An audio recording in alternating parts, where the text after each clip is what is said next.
வணக்கம். இது உங்கள் டிராகன் டிஜிட்டல் மீடியா. இன்றைய முக்கிய செய்திகள். டிராகன் டிஜிட்டல் மீடியாவின் எதிரொலி செய்திகள். பூந்தமல்லி வட்டத்திற்கு உட்பட்ட சோராஞ்சேரி ஊராட்சியில் ஆயில்சேரி கிராமத்தில் செராசா கோல்டன் கேட்வே என்ற நிறுவனம் சுமார் 80 பிளாட்டுகள் மேல் பிரித்து விற்பனை செய்து வருகிறது. இந்த பிளாட்டானது சிஎம்டிஏ அனுமதி வழங்கியுள்ளது. இந்த அனுமதி முற்றிலும் தவறாக உள்ளது என்பது குறித்து நம்ம சிஎம்டி அலுவலகத்திலையும் மாவட்ட ஆட்சியர் அலுவலகத்திலும் நம்ம புகார் மனு வழங்கியிருக்கிறோம். அது மட்டுமல்லாமல் இந்த லேஅவுட்டானது சுற்றிலும் 26 அடி கால்வாய் வருவதால் இந்த கால்வாயிலிருந்து செட்பேக், அதாவது இடைவெளியாக 15 மீட்டர் இடைவெளி விட்டு தான் இந்த லேஅவுட்டானது விற்பனை நிலமாக பிரித்து விற்க வேண்டும் என்பது சிஎம்டிஏ ரூல்ஸ். இந்த ரூல்ஸை மதிக்காமலும் இந்த லேஅவுட்டுக்கு செல்ல வேண்டும் என்றால் பொதுப்பணித்துறை கால்வாயை கடந்து தான் செல்ல வேண்டும்.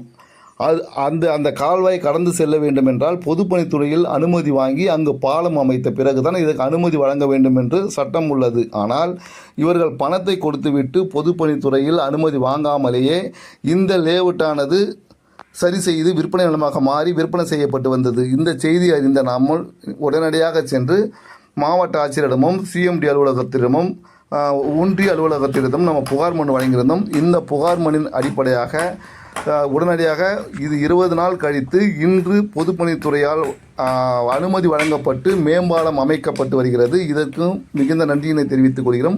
அது மட்டுமில்லாமல் கால்வாயிலிருந்து 15 மீட்டர் இடைவெளி விழாமல் இந்த லேஅவுட்டானது விற்பனை செய்து கொண்டிருக்கிறது. இது முற்றிலும் தவறு என்பது குறித்து ஆவடி சப் ரிஜிஸ்டர் அலுவலகத்துக்கு சென்று தலைமனு வாங்கியிருக்கிறோம். இருந்தாலும் 2 தினங்களுக்கு முன்பு அந்த லேஅவுட் ஓனர் அவர்கள் ஐஜி ஆஃபீஸ் பட்டினம்பாக்கத்தில் ரிஜிஸ்டர் ஐஜி ஆஃபீஸுக்கு சென்று பல லட்சங்களை கையூட்டுகளாக கொடுத்து இந்த தலைமனுவை ரத்து செய்ய வேண்டும் என்று கேட்டுள்ளதாக நமக்கு தகவல் கிடைத்துள்ளது. இதை ரத்து செய்தால் நம்ம கண்டிப்பாக நீதிமன்றத்துக்கும் லஞ்ச ஒழிப்புத்துறைக்கும் ஈடிக்கும் கண்டிப்பாக செல்வோம் என்பதை இதன் வாயிலாக தெரிவித்துக் கொள்கிறோம். செய்திகளுக்காக உங்கள் பிரேம். நன்றி, வணக்கம்.